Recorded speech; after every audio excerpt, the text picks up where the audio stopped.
Nilapitan ng bully sa paaralan ang batang lalaki nang marinig na siya ay isang transfer student mula sa Amerika at ipinapalagay na siya ay mayaman at hiniling na ibigay niya sa kanila ang kanyang pera. Ngunit ang bata ay naninindigan at sa halip ay tinakot sila. Dahil dito, napilitan ng mga maton na bugbugin ang lalaki. Ang kapatid ng lalaki na nag-aaral sa parehong paaralan ay nagmumungkahi ng paghihiganti para sa kanya. Gayunpaman, isiniwalat ng batang lalaki na nakolekta niya ang lahat ng impormasyon tungkol sa mga taong may kagagawan nito sa kanya at nakaisip ng magandang plano. Pagkalipas ng 2 linggo, nagkaroon sila ng mahirap na pagsusulit. Binigyan ni Warren ng straight A student ng ilang collectible card na matagal na niyang gusto, kapalit ng mga sagot sa pagsusulit. Pagkatapos ay ipinasa niya ang mga sagot na iyon sa isang matipunong lalaki na humihiling sa kanya na tulungan siya na gumanti sa mga maton. Gayunpaman, ang lakas ng isang tao ay hindi sapat upang labanan sila. Nagpanggap si Warren na nasugatan at pumasok sa infirmary ng paaralan upang magnakaw ng ilang mga tableta na ginagamit niya upang matulungan ng ilang mga atleta na makakuha ng mataas na marka sa kanilang mga pisikal na pagsusulit. Nang magkaharap-harap sila ay nagkaroon ng isang malupit na sagupaan sa mga maton kasama ang kanyang bagong mga barkada, kasama din ang matipunong lalaki na naghatid ng huling pag-atake. Ang pangalan ng bata ay Warren Blake na nagmula sa isang gangster na pamilya. Ang kanyang ama ay isang mafia boss na nagpapaliwanag kung paano niya hinarap ang kanyang mga problema na parang isang mafia. Pumunta sila dito upang makaiwas sa mga kalaban na gangster. Ang kanyang ama, si Fred Blake, ay isa ring mafia doon, kasama ang kanyang asawa, si Maggie, at ang kanilang mga anak, sina Belle at Warren, pati na rin ang kanilang aso, si Malavita. Ang patuloy na paglipat-lipat at pagpapalit ng mga pangalan ay dahil kay Don Lucchese na nagtangkang patayin si Fred taon na ang nakalilipas habang nagtatrabaho sila bilang magkaribal na boss ng mafia. Gumanti si Fred sa pamamagitan ng pagturo sa kanya sa mga pulisya, dahilan para makulong si Lucchese. Simula noon, ang mga tauhan ni Lucchese ay naghahanap ng paghihiganti, naglagay ng $2 milyong na pabuya sa kanilang mga ulo na nagresulta sa maraming asasin na naghahanap ngayon sa pamilya. Sa Italy, isang mafia hitman na nagngangalang Rocco ang malamig na tinapos ang isang pamilyang Italyano na nagkamali sa paniniwalang sila ang pamilya Blake. Pinutol niya ang daliri ng ama at ipinadala ito kay Don Lucchese na kasalukuyang nakakulong. Matapos masuri ang dulo ng daliri, kinumpirma nilang maling tao ang napatay ni Rocco at inutusan siyang ipagpatuloy ang paghahanap sa kanila. Nakatakdang umalis sa Amerika ang tunay na pamilya Blake at lumipat sa Normandy sa France sa ilalim ng Witness Protection Program ng Federal Bureau of Investigation. Dumating ang pamilya sa kanilang bagong tahanan habang malalim pa ang gabi. Matapos maibalik ang kuryente at magsimula ng apoy, si Fred ay nagkunwaring titignan ang bahay ngunit palihim na kinuha ang isang bangkay mula sa trunk ng kanilang sasakyan upang ilibing ito sa likod bahay. Kinaumagahan, handa na ang lahat para magsimula ng bagong buhay. Nakipagsapalaran si Maggie upang tuklasin ang maliit na bayan, umaasang makahanap ng isang bagay na kawili-wiling gawin o makita. Gayunpaman, kinumpirma ng waitress sa cafe ang kanyang kinatatakutan dahil walang magandang pwedeng gawin sa bayang ito. Pagkatapos ay nagtungo siya sa isang convenience store upang bumili ng mga grocery kung saan hindi sinasadyang narinig niya ang clerk at ilang mga customer na nag-iinsulto sa mga Amerikano na iniisip na hindi sila naiintindihan ni Maggie dahil nagsasalita sila sa French. Galit na galit, kumuha siya ng ilang bote ng alak at lata ng gasolina mula sa istante, itinapon ito sa stockroom at sinindihan ang posporo at inihagis din ito doon. Nagmadali siyang bayaran ng kanyang mga pinamili at umalis sa tindahan bago sumabog ang bitag na ginawa niya. Nang maglaon, habang nanananghalian sa isang fast food joint, maingay na hinigop ni Maggie ang kanyang soda na ikinagulat ng mga tao sa paligid niya. Pagkatapos ay bumisita siya sa isang simbahan, sinasamantala ang pagkakataong makipagkaibigan sa pari. Sa kabilang banda, tumungo sina Belle at Warren sa kanilang bagong paaralan, kung saan mabilis na naharap si Warren sa kanyang sariling problema sa ilang mga maton at humarap sa kanila sa isang nakakatawa at bastos na paraan. Pagkatapos ng klase, nagsimulang maglakad si Belle pauwi nang biglang may kotse na lumapit sa kanya, sakay ang 4 na lalaki na nagsimulang sumunod sa kanya na nag-aanyaya sa kanya na sumama sa kanila. Sa una, tumanggi si Belle, ngunit sa lalong madaling panahon siya ay naligaw sa bayan at nagpa siya na tanggapin ang kanilang alok. Gayunpaman, hindi siya dinala ng mga lalaki sa kanyang bahay. Sa halip, dinala nila siya sa tabi ng lawa kung saan tumatambay ang mga lalaki. Nang hilingin ni Belle na iuwi siya, sinabihan siya ng pinuno na magpahinga at pagkatapos ay tinanggal ang mga strap ng kanyang damit, inaanyayahan siya na magpahinga sandali. Determinado na huwag silang pabayaan na bastusin siya, bumalik si Belle sa kotse, kumuha ng racket ng tennis at hinampas ang lalaki na sinabihan ng iba na magpakita ng paggalang sa mga babae. Pagkatapos ay minaneho niya ang kotse ng lalaki pauwi. Samantala, lumabas si Fred para manigarilyo na alam niyang hindi niya dapat ginagawa. Mabilis niyang napansin na sinusubaybayan siya ng mga ahente ng FBI sa malapit, kaya nagpasya siyang bumalik sa loob para imbestigahan ang glass garden shed. Matapos itapon ng isang tumpok ng basura, natuklasan niya ang isang makinilya, at nang makitang gumagana pa rin ito, naisip niyang oras na para magsulat ng isang talaarawan para sa kanyang sarili, na nagdedetalye kung paano niya kinuha ang negosyo ng pamilya na itinatag ng kanyang lolo ilang dekada na ang nakararaan. Habang nagpapahinga siya, nakasalubong niya ang kanyang kapitbahay sa katabing likod bahay. Nang tanungin ng kapitbahay kung ano ang kanyang ikinabubuhay, gumawa si Fred ng isang kwento tungkol sa pagiging isang manunulat. Sa gabing iyon, habang nagtitipon ng pamilya para sa hapunan, binisita sila ng ahente ng FBI na namamahala sa kanilang kaso, si Robert Stansfield. Matapos sumang-ayon sa kwento ni Fred tungkol sa pagiging isang manunulat, nagtanong si Stansfield tungkol sa isang nawawalang tindera kamakailan.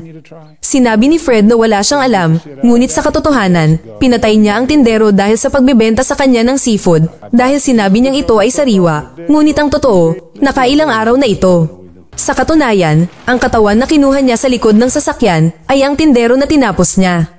Binalaan siya ni Stansfield na huwag gumawa ng gulo, at bago umalis, sinabi sa kanya na ang mga ahente ng FBI na nagpoprotekta sa kanya mula sa bahay sa kabilang kalye ay sina DeChico at Mimo. Nang maglaon ng gabing iyon, natutulog si Fred at ang kanyang asawa, at napanaginipan niya ang isang barbecue na idinaos niya ilang taon na ang nakararaan, ang okasyon kung kailan pinili ni Lucchese na umatake. Kinabukasan, habang abala si Fred sa kanyang pagsusulat, tinanong ni Maggie kung ano ang kanyang ginagawa. Nang malaman niyang isa itong memwa, natakot siya na pagtanto na maaari silang mapunta sa malubhang problema. Pagkatapos ay kinuha niya ang isang pinggan ng pagkain na inihanda niya para kay DeChico at Mimo at umalis upang ihatid ito, pagkatapos hilingin kay Fred na tingnan ang tubig sa gripo na naging kulay brown habang hinihintay nila ang tubero na tinawag niya. Sa paaralan, nagsimulang makipag-ugnayan si Warren sa mga tamang tao, gamit ang impormasyon at mga ninakaw na bagay upang sila ay magtrabaho para sa kanya. Samantala, napunta si Belle sa isang laban sa banyo kasama ang isang babae na nagnakaw ng kanyang pencil case. Sa cafeteria, nakita niya ang isang napakagwapong lalaki na kinilala ni Warren bilang si Henry, isang estudyante sa kolehiyo na pumupuno bilang isang guro sa matematika. Gusto siya ng lahat ng mga babae sa paaralan, kaya kung gusto siya ni Belle na ligawan, mahaharap siya sa mahigpit na kompetisyon. Pero may plano siya. Pagkatapos ng klase, nilapitan niya si Henry at nagtanong sa kanya ng private math lessons na pumayag naman. Sa bahay, ang tubero ay nahuhuli ng mahigit 40 minuto na ikinadismaya ni Fred. Kapag sinubukan ng tubero na palitan ng lahat ng mga tubo sa bahay nang hindi kinakailangan, sumiklab ang init ng ulo ni Fred. Sa huli ay hinampas niya siya ng isang tool na natagpuan niya sa basement at pagkatapos ay itinapon ng katawan ng tubero sa kanyang truck, dinala ito sa ospital kung saan ang mga doktor ay nalilito sa maraming bali sa katawan ng lalaki na iniuugnay nila sa pagkahulog. Habang nahanap ni Rocco ang pamilya ng may-ari ng seafood shop at tinapos sila dahil wala silang impormasyon tungkol kay Fred. Samantala, ipinagpatuloy niya ang pagsusulat ng kanyang memwa na nagdedetalye kung paano niya inalagaan ang dati niyang mga kapitbahay sa Brooklyn. Nang gabing iyon, pinagalitan siya ni Maggie sa ginawa niya sa tubero na sinagot ni Fred sa pamamagitan ng pagpapaalala sa kanya ng pagsabog na ginawa niya sa convenience store bilang ganti.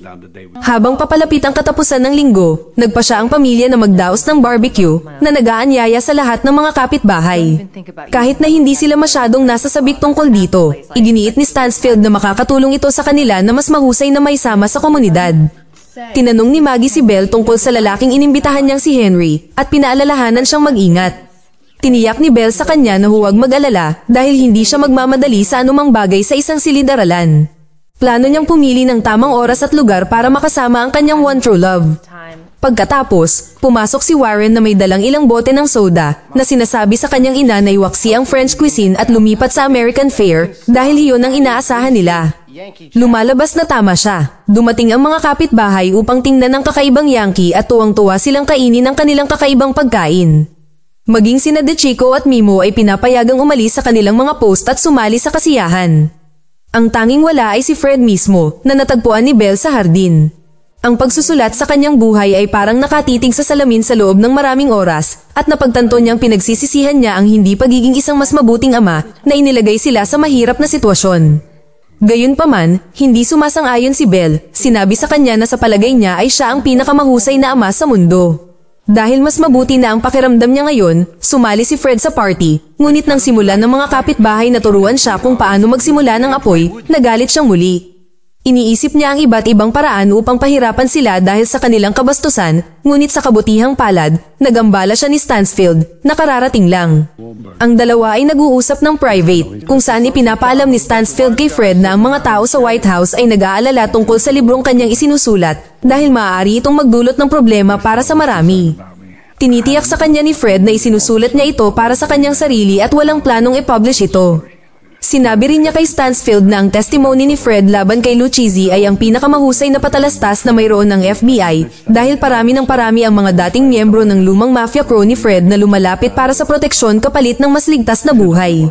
Habang malapit nang matapos ang party, nadismaya si Belle na hindi nagpakita si Henry. Kinabukasan, pinuntahan ni Fred ang alkalde tungkol sa isyu ng brown na tubig. Gayunpaman, ang lalaki ay walang mga solusyon at nag-imagine si Fred na binubugbog siya para dito bago umalis sa opisina nang hindi nagdulot ng anumang problema. Sumunod, binisita niya ang kumpanya ng tubig na nagpapatunay na talagang marumi ang tubig sa kanilang imbakan ng tubig. Sinabi sa kanya ng manggagawa ang nagiging sanhi nito at itinuro ang isang lokal na planta ng pataba. Pagkatapos ay binisita ni Fred ang pabrika at nang ipakita ng may-ari ang kanyang sarili na walang magawa at bastos, itinali siya ni Fred at kinaladkad siya sa kalsada hanggang sa handa na siyang magtapat. Ipinaliwanag ng lalaki kung paano hanapin ang turbine na nagsasabing kailangan niyang isara ito upang makakuha ng malinis na tubig. Ngayon armado ng impormasyong kailangan niya, iniwan siya ni Fred at ang kanyang bisikleta sa gitna ng kalsada at pinagbantaan siyang huwag magsusumbong kahit kanino. Pag-uwi niya, nadatnan niyang binabasa ni Stansfield ang kanyang manuscript. Gusto ito ni Stansfield, ngunit pinagsabihan pa rin si Fred sa pagsulat nito sa una pa lang. Samantala, ipinagpatuloy ni Maggie ang kanyang mga pagbisita sa simbahan, kung saan ang pari, na tiniyak sa kanya na lahat ng sinasabi niya kay Huxhall ay kumpidensyal, ay namamahala upang hikayatin siya na mangumpisal sa kanya. Gayunpaman, ang kanyang ibinunyag ay labis na nakakabahala kung kaya't hindi mapakali ang pari sa loob ng isang linggo na humantong sa kanya upang pagbawalan siyang pumasok muli sa simbahan. Sa paaralan, nakalimutan ni Warren na magsulat ng isang bagay para sa pahayagan ng paaralan tulad ng ipinangako, at dahil 5 minuto na lamang ang natitira upang isumite ito, nagtatapos siya sa pagsulat ng isang pasipi na isang linya mula kay Lucchese na narinig niya noong bata pa siya. Ang pahayagan ay kumakalat kung saan-saan, binabasa sa mga eroplano o ginagamit upang balutin ang mga bagay na kung paano ito nakapasok sa selda ni Lucchese. Agad na nakilala ng matanda ang linya at nagpadala ng isang tao sa Normandy upang mahanap si Fred minsan at para sa lahat.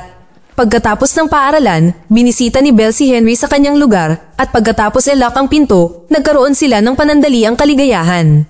Nang gabing iyon, nakatanggap si Fred ng tawag mula sa isang kapitbahay na dumalo sa barbecue na nag-imbita sa kanya sa isang buwan ng kaganapan sa pelikula na gaganapin ng komunidad.